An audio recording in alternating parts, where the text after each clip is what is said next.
안녕들 하십니까? 서툰 타자를 눌러가며 한자 한자 인사를 드리게 된 70대 할머니입니다. 속이 영 시끄럽고 늙어서 이런 팔자를 살게 된 현실이 화가 나서 사연을 올리게 되었습니다. 세월이 참 빨라도 너무 빠르네요. 저에게도 어린 시절, 아가씨 시절이 있었는데 어디로 나이를 먹게 된 건지 모르겠습니다. 쭈글쭈글해진 얼굴과 손을 보면서 이제 오늘 내일 하는구나 싶습니다.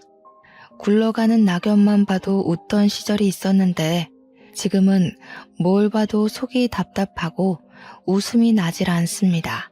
오늘은 제 두 아들에 대한 이야기를 해보도록 하겠습니다. 한 배에서 태어난 놈들인데 어찌 이리 다른지. 영 속이 아파 밥도 제대로 먹지 못하고 병원 신세만 내리치고 있네요. 제 이야기가 조금 길어질지 모르겠습니다. 그래도 힘을 내어 서툰 글솜씨로 한번 이야기를 풀어나가 보겠습니다. 저는 20살이 되자마자 맥주 공장에 취직해서 일을 하고 있었습니다. 제가 알코올을 잘 먹지 못해서 술을 마시진 않지만 가끔 가다가 맥주 공장 노즐에서 바로 뽑아 먹는 맥주가 그렇게 꿀맛이 아닐 수가 없더라고요. 물론 거기서 일하는 사람들은 시도 때도 없이 노즐에서 맥주를 뽑아 마실 수 있었지만 저는 술이 약했던 체질이라 간간히 마셨었어요. 몇십 년이 지난 지금까지도 그 청량하고 고소한 맛이 잊혀지지 않는 걸 보면 진짜 맛있긴 했던 것 같습니다. 하루는 공장에서 회식을 하는 날이었습니다. 제가 이기지도 못할 맥주를 너무 많이 마시는 바람에 완전히 취해서 집에 가게 되었습니다. 그 와중에도 버스를 타고 가겠다고 집으로 가는 버스에 올라탔는데 깜빡 잠이 들고 말았습니다. 한참을 비몽사몽하는 와중에 버스 운전기사가 저를 막 흔들어 깨우더라고요. 제가 눈도 제대로 못 뜨고 하니까 걱정이 되었는지 혹시 집이 어디냐고 물어보았습니다.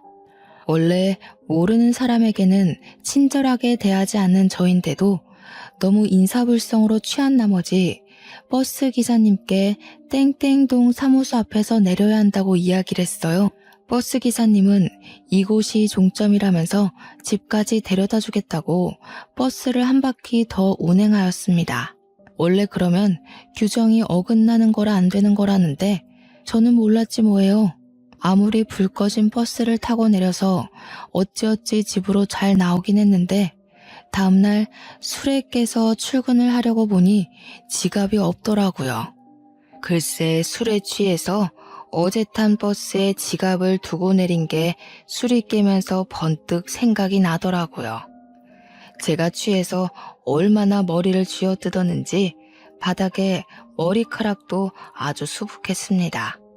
결국 회사에 미리 양해를 구하고 일찍 퇴근을 해서 돈을 빌려서 버스를 타고는 종점까지 갔습니다. 제가 내려서 버스 회사 앞을 기웃거리고 있으니 어제 저를 태워준 기사님이 저를 알아보고 막 달려오시더라고요.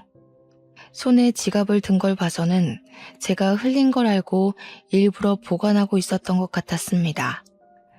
저한테 아가씨 다음부터는 그렇게 술 드시지 마시고 항상 조심하세요 하는데 제가 알겠다고 대답을 하면서 기사님의 얼굴을 제대로 보았죠. 생각보다 상당히 젊은 남자였어요.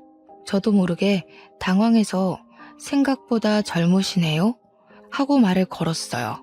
그랬더니 약간 당황해하면서 웃으시더라고요. 일찍부터 버스 운전 한번 해보고 싶어서 일하고 있다고 이야기를 해주었어요. 성격도 상당히 호탕해 보이는 것이 웃는 모습이 호감형이었습니다. 이상하게 가슴 한 곳이 두근두근하고 얼굴에 홍조가 있는 것 같은 마음에 은근슬쩍 말을 붙였습니다. 어제 집에 잘 데려다 주신 것도 감사하고 지갑도 찾아주셨으니까 제가 밥 한번 사겠다고 했죠. 그러니 저한테 지금 시간 되냐고 하더라고요. 요즘 말하는 직진남이라는 게 딱 제 남편을 향한 말이죠.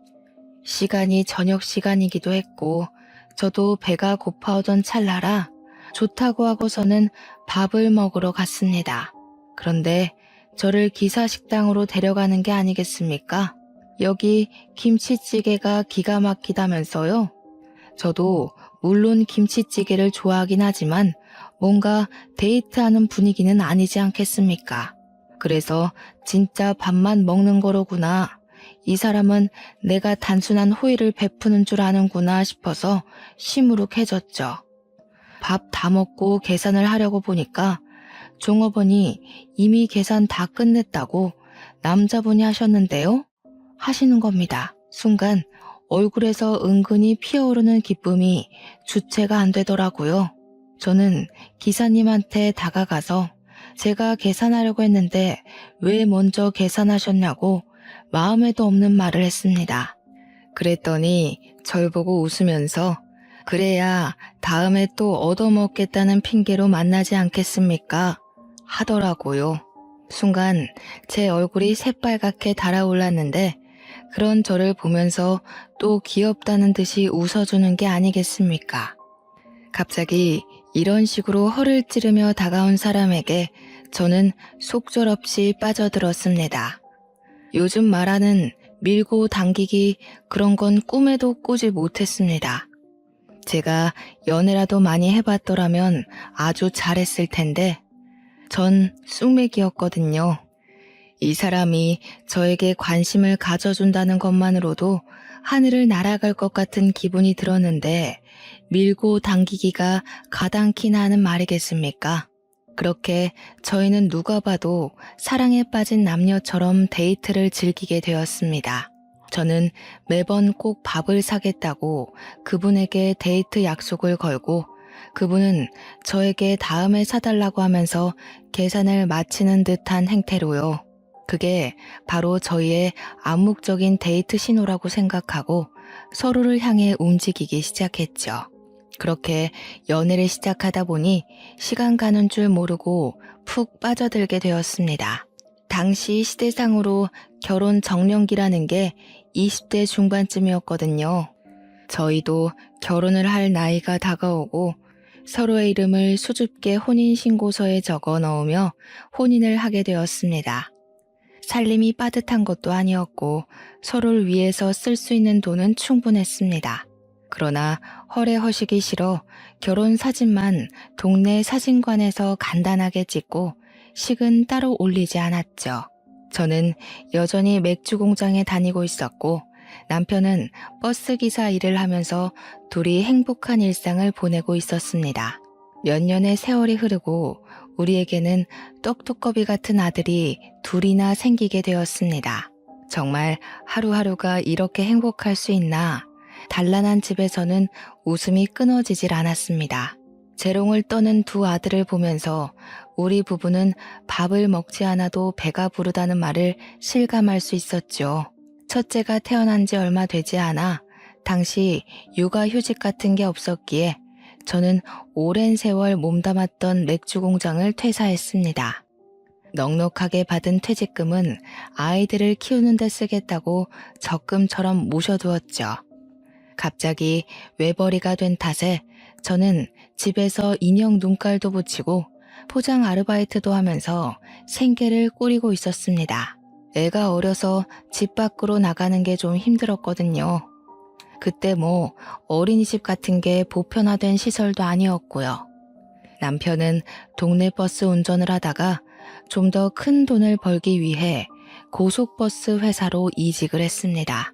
고속버스 운전이 마을버스보다 더 힘들었고 장거리 운전이었기에 봉급은 훨씬 좋았습니다. 그렇게 평생 행복한 줄만 알았던 우리 가족에게 검은 그림자가 드리우고 있다는 사실은 꿈에도 몰랐습니다. 남편이 버스 사고를 당하게 된 날 아직도 저는 그날이 생생합니다. 허망하게 반대 차선에서 달려오던 트럭과 사고가 나게 되었고 고속도로 특성상 빠르게 달리고 있던 남편의 버스는 크게 사고가 나고 말았죠.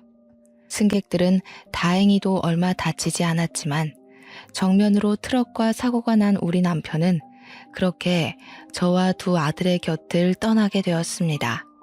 현장에서 눈도 뜨지 못하고 병원으로 이송 한번 못 해본 채 그렇게 가버렸죠. 당시 남편의 사고가 뉴스에도 나왔는데 우리 남편이 핸들을 틀었다면 살았을 거라고 하더라고요. 대신 그만큼 승객들이 많이 다쳤을 거라고. 남편이 핸들을 틀지 않고 정면으로 트럭을 받아냈기에 남편만 참사를 당한 거라고 하더군요. 우리 남편 정말 직업의식 투철하다고 너무 멋있지 않냐고 흐느껴 울었습니다. 조금만 덜 멋있었어도 우리 아들들과 오래오래 함께 살 수 있었을 텐데 말이죠. 유감을 표하던 버스 회사에서도 보상금이 두둑하게 나왔고 당시 졸음운전을 했던 트럭 운전수에게도 합의금을 받았습니다. 버스 안에 타있던 승객들이 십시일반 모아서 위로금을 전달해 주기도 했습니다. 장례에는 모르는 조문객들이 찾아와 저를 위로하곤 했지만 저의 마음은 한 발자국도 나아지지 않았습니다. 그 돈이 다 무슨 소용이 있겠습니까? 남편이 없는데 말이죠.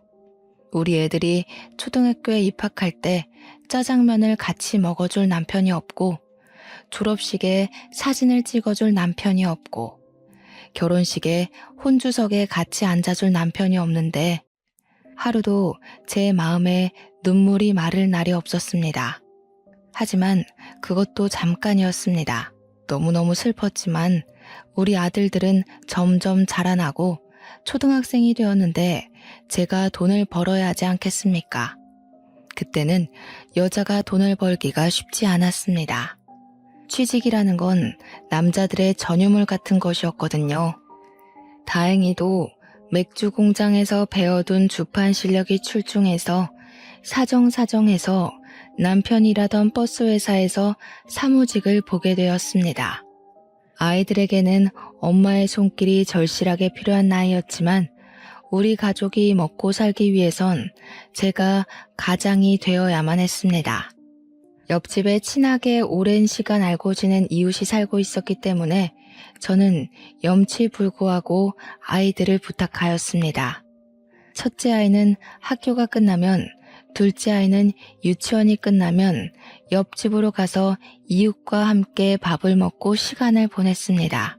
저는 물론 옆집 이웃에게 매달 수고비를 조금씩 주게 되었죠. 옆집에서 우리 아이들이 천덕꾸러기 취급을 받진 않을까 솔직히 고민이 되기도 했습니다. 하지만 아이들은 잘 적응해 주었고 철이 일찍 들었는지 속 썩이는 일도 버리지 않았습니다. 우리 첫 번째 아이가 세월이 흘러 초등학교 고학년이 되고 나니 동생을 스스로 챙기기 시작했습니다. 옆집에 더 이상 가지 않고 제가 미리 준비해둔 밥솥에 밥을 꺼내어 식탁에 차려 동생에게 밥을 주기도 하고 간혹 라면을 끓여 먹기도 하더군요. 우리 아이들이 스스로 해내는 걸 볼 때마다 얼마나 가슴이 아팠는지 모릅니다. 그때까지도 저는 혹시 몰라서 보상금을 꽁꽁 싸매고 있었습니다. 그 돈이면 몇 년 동안 일을 안 하고도 살 수 있을 만큼의 돈이었지만 사람 일이라는 게 또 모르지 않겠습니까? 갑자기 큰 병에 걸릴 수도 있고 또 미련하게도 우리 남편의 목숨값이라고 생각을 하니까 막 쓸 수가 없더라고요.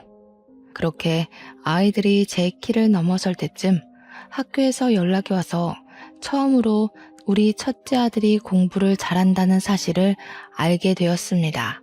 중학교에 입학하고 중간고사와 기말고사를 치른다는 것은 알고 있었는데 시험 성적을 말해주지 않아서 그저 망쳤나 보다 하고 말았거든요. 집에서 내리 공부를 할 수 있는 환경을 만들어주지도 못했는데 제가 언감생심 어떻게 우수한 성적을 바라겠습니까? 하지만 제 예상과 달리 우리 첫째 아이가 전교 5등 안에 드는 대단한 똑똑이었습니다. 그러니까 공부를 시키고 싶다는 욕심이 번뜩 나더라고요. 저는 열심히 일을 했지만 그 돈으로 첫째 아이의 학원비까지 내주고 우리 세 식구가 먹고 살기에는 조금 빠듯했습니다. 우리 남편도 원하는 일일 거라 생각을 하고 공부는 남편의 목숨값을 꺼내었으며 충당하게 되었습니다. 제 고민이 여러 차례 있었고 결국 그 돈을 꺼내자 우리 첫째 아들은 책임감을 가지고 더욱 열심히 공부를 하기 시작했습니다. 하지만 두 아들 모두가 다 제 뜻대로 움직여주진 않았습니다. 똑똑한 첫째와 달리 둘째 아들은 중학교에 입학하자마자 엇나가기 시작했거든요. 둘째 교복 주머니에서 어느 날 담배가 떡하니 나오는데 정말 혼낼 수도 없고 벌렁거리는 가슴만 내리 붙잡고 있었습니다. 첫째한테 부담 주고 싶지 않아서 공부만 했으면 좋겠기에 동생에게 잔소리를 해달라고 부탁도 못했네요. 날이 지날수록 엇나가는 둘째 때문에 제가 마음고생을 조금 심하게 했죠. 어느 날 둘째가 술에 취해서 들어와 거실 바닥에서 술 냄새 풀풀 풍기며 잠을 자기도 하고요. 학생 신분인데 참 못하는 게 없는 무법자더라고요. 가정 환경이 어려우니 아이가 마음 붙이고 살기가 어려운가 싶었죠. 하지만 그 와중에 우리 첫째는 정말 든든하고 우직하게 공부에만 집중했습니다. 시간이 물처럼 흐르고 우리 첫째 아이가 대입시험을 치렀습니다. 떡하니 명문대 합격증을 받아오는데 눈물이 왈칵 쏟아지더군요. 우리 첫째도 저를 보면서 키워주셔서 감사하다고 눈물을 글썽였습니다. 진심으로 저는 축하를 해주었죠. 그때 우리 둘째가 고등학교 2학년이었습니다. 첫째 반만이라도 닮았더라면 참 좋았을 텐데 엇나가기를 반복하던 우리 둘째는 저에게 학교를 그만두고 싶다고 이야기를 하더군요. 언제까지 이렇게 거지꼴로 살 수 없다면서 자기도 공부에 취미가 없으니 일이라도 해야겠다는 것이었습니다. 제가 등짝을 때리면서 말려도 보고 울며 애원하면서 말려도 봤지만 둘째의 마음은 뒤집어지지 않았습니다. 다른 건 몰라도 고등학교만큼은 졸업을 해야 하지 않겠냐고 이야기를 하는데 들은 척도 안 하더군요. 고등학교에서 배우는 것들이 무슨 소리인지도 모르겠고 배워봤자 하나도 소용없다면서 그냥 일을 하고 싶대요. 첫째는 그 이야기를 듣고 그냥 둘째 하고 싶은 거 하게 내버려 두라면서 자기 인생 자기가 사는 거 아니겠냐고 하더이다. 본인도 공부가 재밌어서 한 건 아니고 공부라도 해야 나중에 고생하지 않을 것 같아서 억지로 한 거라고 했어요. 결국 저는 두 손 두 발 다 들었고 둘째는 고등학교를 자퇴하고 바로 동네 중국집에서 배달 일을 하기 시작했습니다. 머리도 샛노란색으로 염색해서는 누가 봐도 동네 양아치처럼 보였지만 그대로 배달 일이 재미는 있는지 일은 성실히 하더군요. 중국집 사장님이 우리 아들 일 잘한다면서 가끔 집으로 탕수육도 보내주고 그랬습니다. 첫째 아들이 군대를 만기 전역을 했어요. 그러자 둘째가 바톤 터치를 하듯이 군대를 가게 되었습니다. 우리 첫째 아들은 정말 엄청난 수재였어요. 명문대에서 날고 기는 애들 중에서도 손에 꼽히는 그런 수재요. 결국 대학을 졸업하자마자 보란듯이 대기업에 들어가게 되었습니다. 우리 아들이 정말 얼마나 자랑스러웠는지 몰라요. 그러는 와중에 둘째는 짜장면 배달 일을 쭉 하다가 중국집 사장님 사정이 좋지 않아 식당 문을 닫게 되면서 할 일이 없어지고 말았죠. 배달 일을 해봐야 돈이 안 된다고 하면서 며칠을 내리 고민을 하더니 자신 있는 건 운전밖에 없다고 하더라고요. 그러면서 대형차 면허를 따더라고요. 버스 운전기사를 하겠다는 것이었습니다. 당연히 저는 손에 땀이 나도록 말렸습니다. 그게 얼마나 위험한 일인지 아냐고요. 네 아비가 어떻게 죽었는데 네가 버스 운전기사를 하겠다고 하냐면서 아버지 생각을 하라고 했습니다. 그러니까 둘째가 그러더군요. 우리 아빠 멋있잖아. 나도 버스 운전할래. 이러는데 제가 어찌 말리겠습니까? 그래서 너 하고 싶은 대로 한번 해보라고 했습니다. 그렇게 다들 각자의 자리에서 열심히 생계를 책임지며 일을 했습니다. 저는 여전히 버스회사 사무실에서 일을 했고, 둘째는 우리 회사 고속버스 운전기사가 되었습니다. 큰아들은 대기업 연구실에서 성과를 내며 승진도 초고속으로 하고 아주 탄탄대로를 걷고 있었죠. 그렇게 몇 년이 더 지나고 첫째 아이가 결혼을 하겠다고 며느리감을 데리고 오겠다고 했습니다. 집에서 만나는 거냐, 오래간만에 솜씨 자랑 좀 해야겠다, 갈비찜을 해둘까? 우리 아들 갈비찜 좋아하잖아 라고 했더니 아들이 고개를 절레절레 졌더군요. 집이 낡아서 부끄러우니 그냥 밖에서 만났으면 좋겠습니다 하더라고요. 그래서 그냥 알겠다 그러자라고 대답을 했습니다.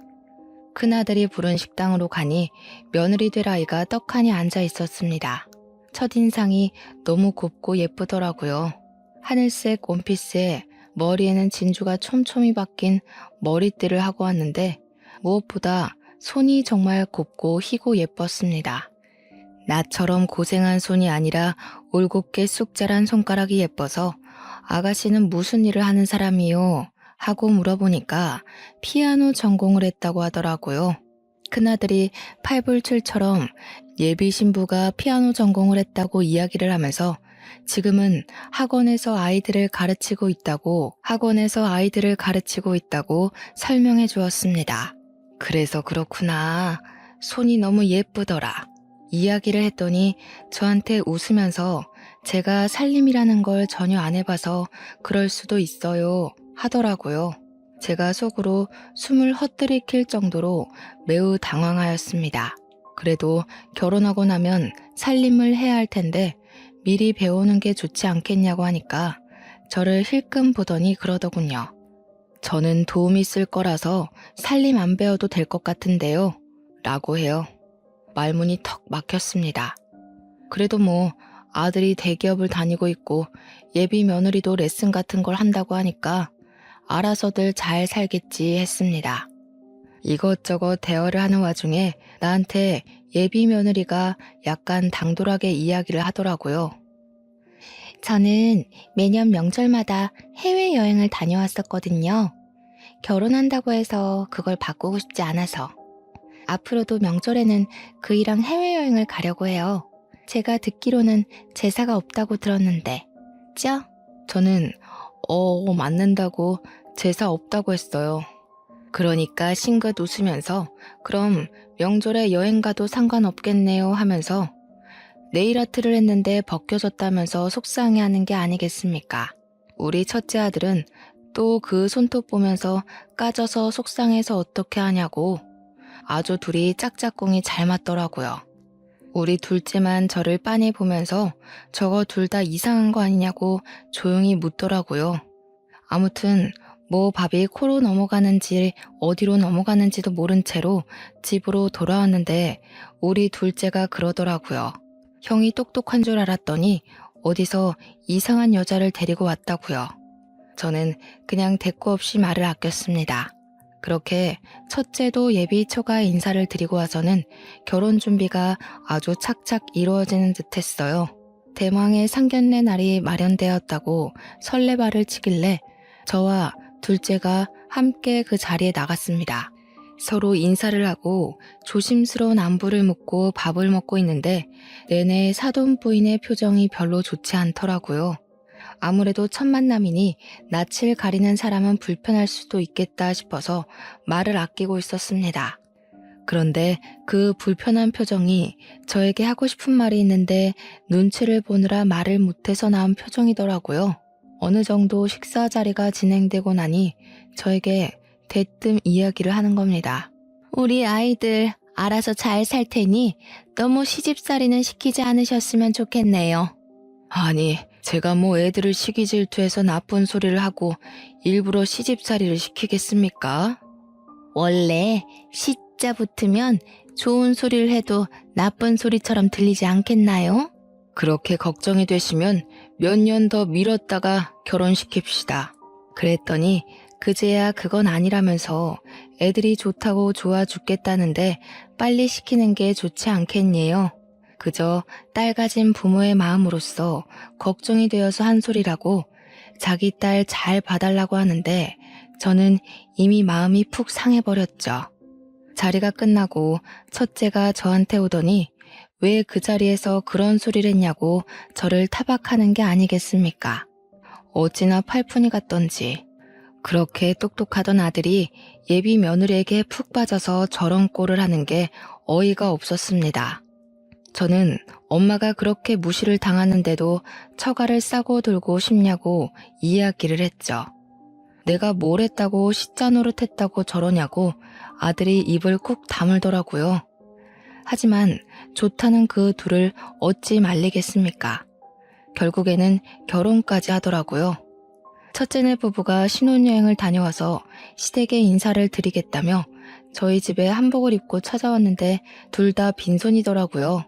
그래서 둘째가 처가해도 아무것도 안 드린 거냐고 물어보니까 첫째가 우물쭈물 하더라고요. 우리 집에만 빈손으로 온 것이 뻔했죠. 아들 키운 거 참 소용 하나도 없더군요. 둘째가 그거 보더니 형도 참 너무한다면서 방으로 들어갔고 분위기는 걷잡을 수 없이 싸해졌습니다. 아침부터 저런 것들 먹이겠다고 갈비찜을 했다는 게 참 짜증이 나더군요. 밥 잘 먹고 차 한 잔 마시고 제가 머리가 지끈거려서 이제 가보라고 했더니 며느리가 저한테 은근히 말을 붙여오더군요.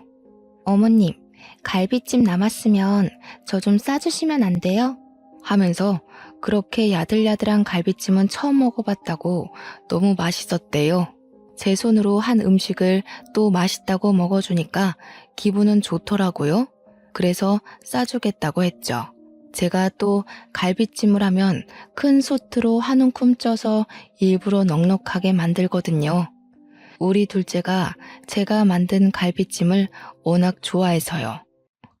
제가 락앤락 통에 첫째내 주려고 갈비찜을 담고 있는데 쓱 보더니 냄비는 내일 돌려드리겠다면서 냄비를 번쩍 드는 게 아니겠어요? 제가 얼마나 당황했는지 이 락앤락 통을 들고 가야지 했어요. 그러니까 에게 겨우 그거요? 하는 눈으로 바라보길래 이거면 너네 한 끼 충분하다고 이야기를 했습니다. 갈비찜은 다음에 또 해줄게. 오래 두면 맛없어. 하는데 제 입에 다 들어갈까봐 아쉬우세요? 하고 뾰족하게 말을 하더라고요. 첫째가 다른 반찬도 싸달라고 하길래 작은 락앤락 통에 일일이 담아서 줬어요. 통은 집에 가서 옮겨 담고 씻어서 내일 돌려달라고 했더니 알겠다고 하더라고요. 하지만 다들 예상하셨겠지만 다음날 락앤락 통은 당연하게도 돌아오지 않았습니다. 아주 깜깜무소식이더라고요. 물론 그거 얼마나 한다고 새로 사면 되긴 하지만 알뜰하게 사시는 주부님들은 다들 아실 겁니다. 그거 한두 푼 하는 것도 아니고 자꾸 사봐야 찬장에 차리만 차지하는 거 아시잖아요. 남의 것을 빌려갔으면 당연히 빠르게 가지고 와야 하는 거 아닙니까? 제가 며느리한테 락앤락 통을 돌려달라고 3번을 이야기했더니 그제야 통을 돌려주더라고요. 그런데 반찬 찌꺼기가 그대로 묻어있는 게 아니겠습니까? 그러니까 다른 통에 덜어놓고 빈 통은 씻어서 가져다 달랬는데 옮겨 담지도 않고 내내 그 통에 담아두고 먹다가 다 먹으니까 빈 통만 가져온 것이었습니다.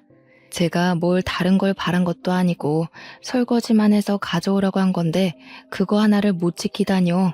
물론 그거 덜렁 하나면 제가 이렇게 구구절절 사연을 쓰지도 않았겠죠. 첫째 며느리가 임신을 했는데 저를 너무 부려먹는 게 아니겠습니까? 그때도 저는 일을 하고 있었을 때였어요. 물론 퇴직을 생각하고 있긴 했지만 할 수 있는 데까지는 일을 하려고 했단 말이죠. 첫째는 대기업 다니니까 나올 수가 없다면서 저한테 어머님 저 이거 먹고 싶어요. 저거 먹고 싶어요. 난리가 난 겁니다. 남편한테 해달라고 해야지 하니까 바빠서 안 된다고 하고 나는 일 안 하니? 하고 물어보면 어머님 그이는 대기업이잖아요 하는 겁니다. 처음 한두 번은 해줬는데 도저히 안 되겠기에 친정에다가 이야기를 하라고 딱 잘라서 말을 했어요. 그랬더니 시모 사랑 며느리 사랑이라던데 어쩜 며느리인 자기를 챙겨주지 않을 수가 있냐고 갈비찜 먹고 싶으니까 당장 해오라고 울고불고 난리를 치는 겁니다. 결국 저도 못 참고 아들한테 이야기를 했더니 임신해서 예민해서 그런 거니까 갈비찜 좀 해주랍디다. 그래서 내 회사 일은 네가 해줄 거냐고 화가 나서 이야기했더니 엄마 이제 일 쉴 때도 됐잖아요 라고 하더군요. 자기가 생활비를 줄 것도 아니면서 저한테 이래라 저래라 하는 게 너무 어이가 없었습니다. 그래서 저는 결국 필사적으로 첫째 며느리를 피하면서 지낼 수밖에 없었습니다. 10달 동안 일이 바빴다고 연락도 제대로 받지 않고 일부러 아침 일찍 비몽사몽일 때 전화 걸어서 할 말만 하고 끊었죠. 그렇게 출산을 하게 된 날 저는 한달음에 며느리를 보러 갔습니다. 너무 이쁜 손주를 보면서 우리 첫째가 이렇게 아이도 낳고 키우는구나 싶어서 남편 생각에 눈물이 나더라고요. 첫째 며느리에게 수고했다면서 현찰로 300만 원을 뽑아와 조리원 비용으로 쓰라고 손에 쥐어주었습니다. 그랬더니 첫째 며느리가 금액을 확인하더니 이러더군요. 요즘 조리원 가격이 얼만데? 겨우 300만 원이에요? 마음 같아서는 당장에 그 돈 내놔라 하고 가져가고 싶었지만 꾹 참았습니다. 출산한 지 몇 시간 지나지 않았는데 저까지 스트레스 주고 싶지 않은 마음이 컸죠. 그렇게 몇 주 후 저는 드디어 미루고 미뤘던 퇴직을 했습니다. 어차피 노후 자금이랄 거야 그동안 모아두었던 돈도 있고 둘째 아들 결혼시킬 돈도 충분히 마련되었다고 생각한 찰나였어요. 이제는 나도 여유 있게 여행도 다니고 유흥도 즐기면서 나를 위한 삶을 살아야겠다고 마음을 먹었는데 제가 퇴직하자마자 전화기에 불이 나더라고요. 첫째 며느리가 자기가 육아 너무 힘들다면서 저보고 와서 좀 도와달라고 하는 겁니다. 친정은 뒀다 국 끓여 먹나 싶었는데 저도 손주가 보고 싶기도 했고 간혹 가다가 도움을 주는 건 괜찮겠다 싶었습니다. 하루는 정말 죽겠다고 제발 와달라고 빌고 빌어서 큰맘 먹고 큰애네 집에 갔는데 글쎄 저한테 애를 쓱 맡기더니 자기는 친정엄마랑 목욕탕을 가겠다는 겁니다. 사돈 부인이 저를 보고 애를 봐주셔서 감사해요. 3시간만 있다 올게요 하고 나가더라고요. 진짜 그 애미의 그 딸이라고 너무 기가 막혔죠. 그 뒤부터는 진짜 제가 연락을 완전히 피해버렸습니다. 경우가 없어도 너무 없죠. 어떻게 시어머니를 그런 취급을 할 수 있습니까? 골치가 아파서 저는 첫째네 사정은 나 몰라라 하고 제 취미와 여흥을 즐기기 위해 열심히 돌아다녔습니다. 그러던 와중에 둘째가 저에게 결혼을 하고 싶다고 하더군요.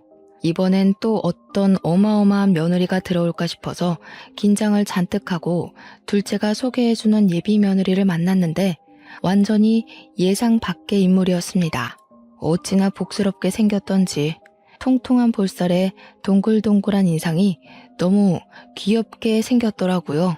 하지만 생긴 게 성격과 일치하지 않을 수도 있기에 제가 먼저 선수를 치고 말했습니다.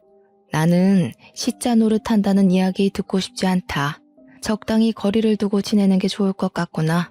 서로 안부 전화나 간간히 하고 깊게 관여하면서 살지 말자. 오해받기 싫단다. 제가 일부러 딱 잘라서 차갑게 이야기를 하니까 둘째 며느리가 갑자기 눈물을 뚝뚝 흘리는 겁니다. 자기는 그런 걸 기대했다고 하면서 서로 좀 부딪히면 어떻겠냐고 같이 어울리고 부대끼면서 살고 싶다고 하는 겁니다. 알고 보니까 둘째 며느리 될 아이가 부모 없이 힘들게 자란 친구라고 하더군요. 부모의 정을 느껴본 적이 없어서 결혼하면 시부모님한테 잘해야겠다고 생각하며 살았대요. 우리 아들을 낳아주고 키워준 부모님이기에 자기한테도 친부모나 다름없다면서 자기를 친딸처럼 생각해달라고 하더군요. 우리 둘째가 학창시절부터 제 속을 많이 썩였던 놈이었잖아요. 제정신 차리고 산 지는 몇 년 안 됐는데 그게 다 이 아가씨 덕이라고 하더군요. 어차피 올 손님도 몇 없다면서 허례허식 없는 결혼을 하고 싶다고 스몰 웨딩인지 뭔지 그거 하고서는 같이 살기 시작했습니다.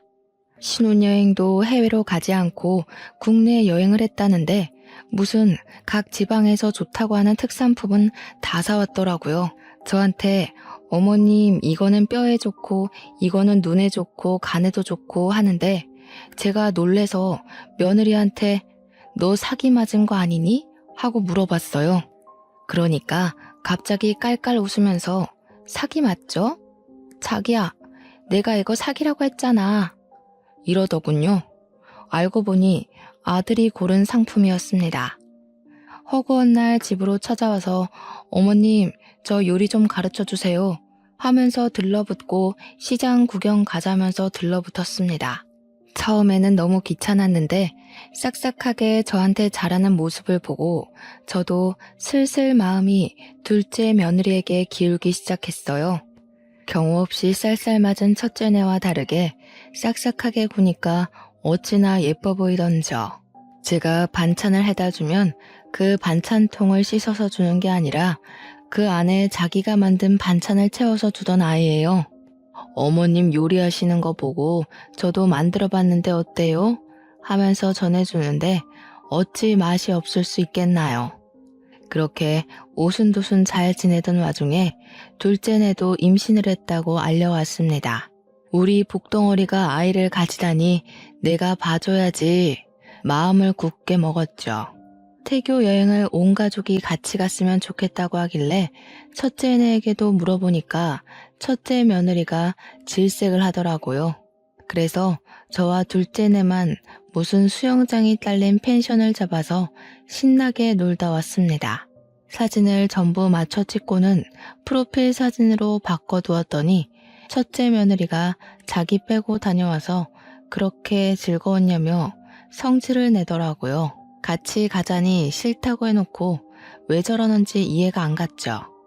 둘째네가 임신 6개월째 맞이했을 때 제 몸 상태가 영 좋지 않다는 걸 알게 되었습니다. 아랫배가 살살 아프고 소변을 누는 횟수가 많이 줄어들었던 것이죠. 왜 이럴까 싶어서 병원을 가야 하다가 순간 머리에 핑 도는 느낌이 들면서 배가 찢어지게 아프더라고요. 막 토할 것 같이 울렁울렁거리는데 제가 119에 전화를 걸어서 도와달라고 하자마자 기절을 해버린 거예요. 요즘은 위치 추적인가 뭔가가 다 된다고 하더니 제 위치를 추적해서 찾아온 구급차를 타고 병원으로 이송되었습니다. 급성 신부전증이라는 진단을 받게 되었고 오래 방치해서 기능이 많이 나빠졌다고 혈액 투석을 해야 한다고 하더군요. 이게 또 주기적으로 투석을 받아야 한다는데 너무나도 막막한 겁니다. 아들들이 병원에서 연락받고 헐레벌떡 도착을 했어요. 별거 아니라고 걱정하지 말라고 저를 안심시켜주는데 자기들도 얼마나 깜짝 놀랐겠습니까? 그런데 또 투석을 할 때 보호자가 필히 함께 해야 한다고 하더라고요. 다들 눈치만 보고 있던 찰나에 둘째 며느리가 걱정 말라고 자기가 하겠다고 하더군요. 임신 6개월에 병원 자꾸 가는 거 아니라고 하는데도 박박 우기더니 출산 때만 형님이 좀 도와주세요 하더라고요. 그 뒤로는 정말 둘째가 저를 극진히 보살피면서 왔다 갔다 해주었습니다. 신장 이식이 필요한 건 아니라고 하면서 조심하라고, 물도 많이 먹지 말고 반찬도 전부 저염으로 먹어야 한다고 하면서 손수 반찬까지 다 만들어 주었습니다. 제가 딴 건 몰라도 둘째 며느리 하나는 정말 잘 들였구나 싶었어요. 점점 더 기력을 찾고 회복을 해가는 와중에 둘째 며느리가 드디어 손주를 낳게 되었습니다. 얼마나 예쁘겠습니까? 병원까지 찾아가서 둘째 며느리에게도 300만 원을 주었더니 너무 감사하다고 엉엉 울더라고요. 첫째네는 왔다 갔냐고 물어보니 바빠서 못 온다고 했다고 하더군요. 정말 하나하나 예쁜 구석이 없는 놈들이었습니다. 아무튼 이틀 뒤에 조리원으로 옮긴다고 하길래 이왕 간 거 마사지 받고 푹 쉬다가 오라고 하고 집으로 돌아왔습니다. 요즘 혈액투석은 동네 병원에서도 가능하다고 해서 제가 너무 만만하게 봤던 거죠. 일주일 뒤에 제가 또 쓰러지게 된 겁니다. 소변량이 줄어들고 몸이 으슬으슬하더니 그만 결국 병원에 입원을 하게 되었는데, 둘째네는 조리원에 있으니까 첫째네에게 호출을 했어요. 얘야, 내가 지금 병원에 입원을 하게 되었으니 병원으로 와다오. 왜요는 무슨 왜요야.